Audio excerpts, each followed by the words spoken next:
Any disappointment Sacramento Republic FC fans may have been harboring towards another disappointing loss in the USL Championship Playoffs was quickly eliminated after it was announced the team not only had a new local ownership group, but one that was going to get the much ballyhooed and long talked about Railyards Stadium completed. Sorry, that happens after you've been strung along as long as Sacramento has been strung along as it relates to a soccer-specific stadium. Look, I know some of you out there are expecting me to nag this situation, to nag on the Sac Republic and the new ownership group, and let me tell you, I'm not going to do that. There is a growing consensus that somehow I am anti-Sacramento, which is just not true. I am anti-living in some bizarro fantasy land where people assume the most absurd, grandiose conclusion will somehow become a reality. In this case, Wilton Rancheria purchasing Sac Republic is a huge positive. It is a massive step forward for the team. However, expectations must be grounded in realism, and by that I mean the MLS ain't coming to the capital. If you look at all of the mitigating circumstances surrounding this decision and the proposed new stadium at the Railyards, it is pretty obvious this is a USL-focused investment, not a Major League Soccer one. Sure, you can cross your fingers and hope that Powerball ticket hits, but if you assume the best, only disappointment awaits. To understand this, we need to go over the entire situation and just unpack it all, but before we do that, first, a word from Royal Retros. Like my Bill Goldberg Sacramento Surge jersey, ever wanted your very own David Archer Sacramento Gold Miners jersey, there is only one place to go, and that's Royal Retros.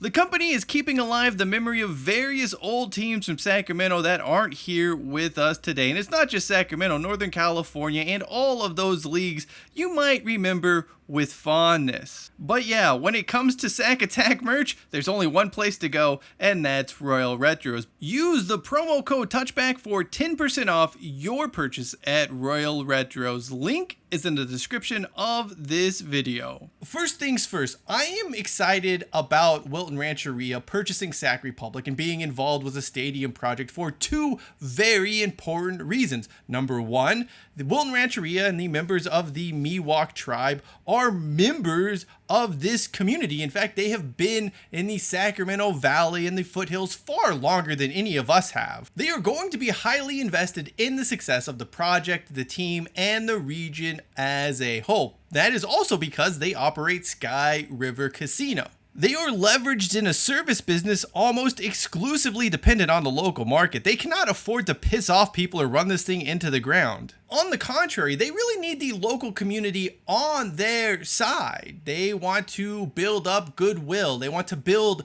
brand loyalty amongst Sacramentans. That is a big reason why they are investing in Sac Republic. Not the only reason. They, of course, hope to make money, but there is a secondary reason here that we cannot dismiss. As far as the new stadium is concerned, well, this brings me to the second reason I'm excited Wilton Rancheria is on board. They know how to get real estate development done. That is an issue that has plagued Kevin Nagel and whatever chump he has brought on board to get this soccer project off the ground. They just didn't have the experience, the knowledge, or the know-how to complete a major real estate project.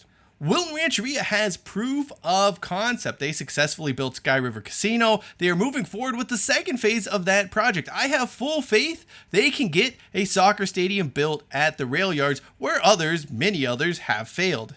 And frankly, good riddance to Nagel in all of this. He seems hell-bent on just getting himself blacklisted from soccer ownership altogether. Have fun, buddy, when those Huddersfield Town fans are burning your effigy. But I do not want to get hung up on him and the past. Let's talk about the Railyards Stadium, which is seemingly going through its 90th development iteration.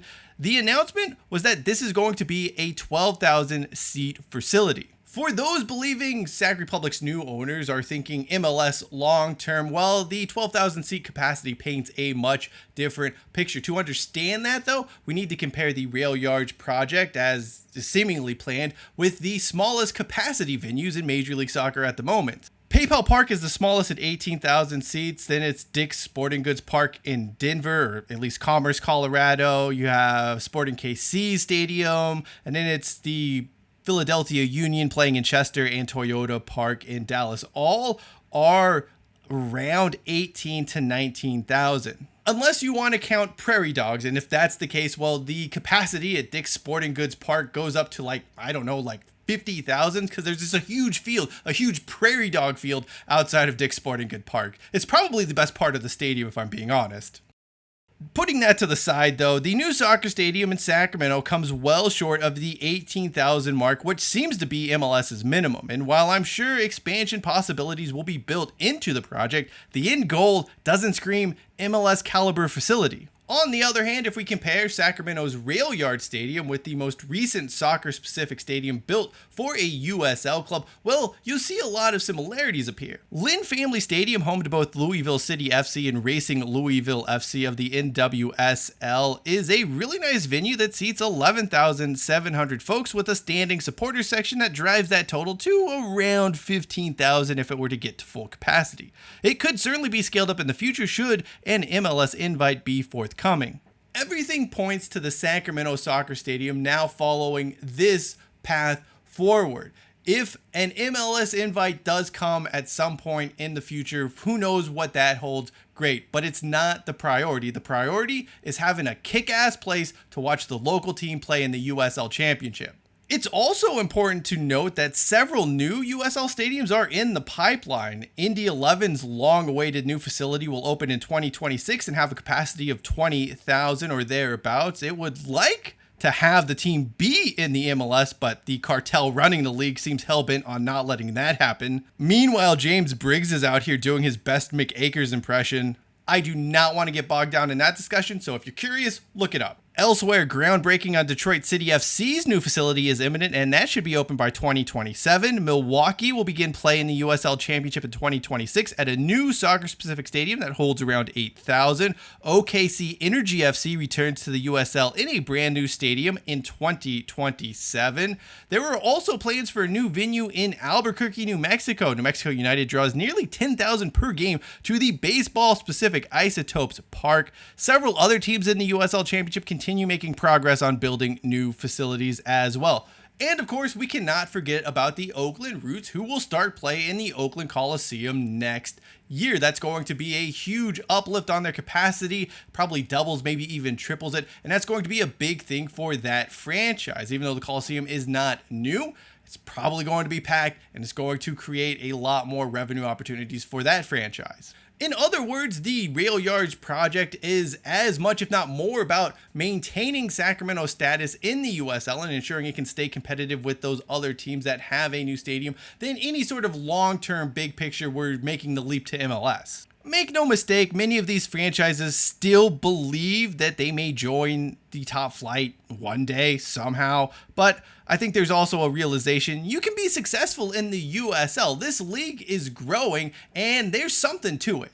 Now, some people in the River City may be bummed out by a USL only life for the Sac Republic. And you know what? I don't think that should be the case. Au contraire, I think it's great that Sac Republic is going to be a USL Championship franchise. For starters, the league is supporter friendly, far more so than Major League Soccer. That aside, another reason some believe Sacramento isn't on MLS's radar as it relates to expansion markets is due to the presence of the San Jose Earthquakes in Northern California. You'll hear rumblings that San Jose Earthquakes owner and notorious terrible person John Fisher is blocking Sacramento from joining MLS. And as much as I loathe and detest John Fisher, I simply don't believe that's the case. For starters, I do not believe Fisher has any stroke among other MLS owners or the league's top brass. Second, this is a league that has twice put a franchise in Los Angeles and also approved a San Diego franchise. If they want to do something, they're going to do something, John Fisher be damned. I just don't think they want to do something. What I believe is that the MLS thinks it gave Sacramento a fair shot with Ron Burkle, who decided he was more interested in owning Neverland Ranch than building a soccer stadium here in town. And when that happened, Sacramento, we moved way back to the end of the line, and maybe MLS just crossed our name off the list entirely. The thing is, I don't care, and neither should you. It's not like the MLS, as far as quality of play, is miles better than the USL Championship. Those claiming otherwise or trying to say the MLS is this far greater product than the USL are just glory hunters. These aren't individuals who really care about the local team to begin with. You want to see Lionel Messi? I do not. I didn't want to see Lionel Messi when I was in Barcelona, going to just about every soccer stadium imaginable. Give me Espanyol, please. Who needs Messi when you can watch Luis Garcia? Not that one. Bingo, that Luis Garcia. Personally, I would much rather have an ownership group like Wilton Rancheria, who is seemingly connected to the community, invested into the success of the community, needing the community to succeed so it succeeds, than the Sac Republic being in the MLS. I can accept life in the USL. What I am not interested in is a billionaire out-of-towner with a dubious track record who is only here to vacuum up profits through an MLS franchise. Hell, Sac Republic has played the San Jose Earthquakes twice in the past 3 years and has gone 2-0 against the MLS team. Maybe life isn't better the higher up the pyramid you go. One thing that caught folks off guard with this latest announcement is how out of left field it seemed. Things had gone fairly quiet on the Sac Republic Stadium front, as they have often done during the past 10 years now. The last anyone heard was the Stronach Group, owners of the now closed Golden Gate Fields, were kicking the tires on building the Railyards project. Nothing came to fruition on that front. Wilton Rancheria showed up both to buy majority ownership and take over development of the project.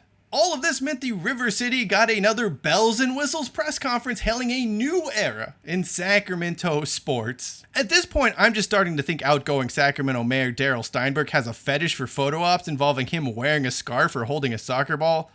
Seriously, dog, just stop jinxing us at this point. Like, let something get built and then do your photo op. The other curiosity in all of this is Sacramento State building a new football stadium over roughly the same time period. I always felt these two would be part of the same, or at least should be part of the same project, especially considering how each one has struggled to get off the ground in recent times.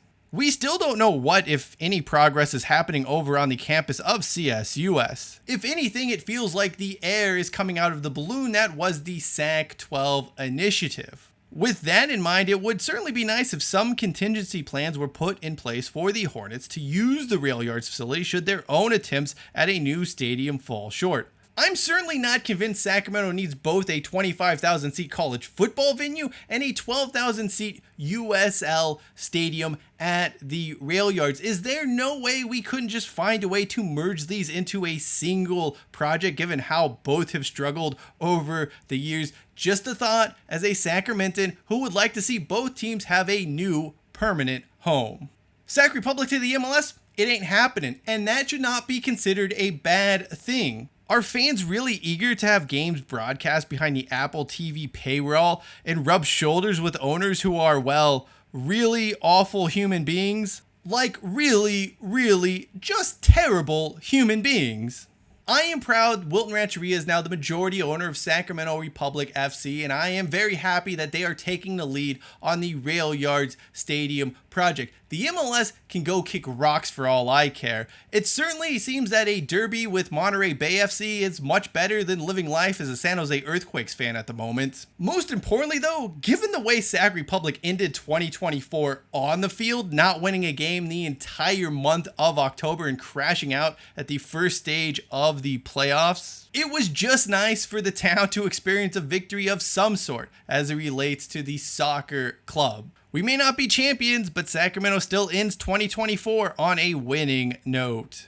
Thank you for watching this video. If you would like to know more about the lost sports teams of Sacramento over the years, video upper right hand corner of your screen, and to understand just how and why Sacramento's AAA ball club once played an illegally dimensioned stadium, video lower right hand corner. Until next time, I am Cheyenne Hollis. This is the Touchback, and as always, hashtag take it out to the 25.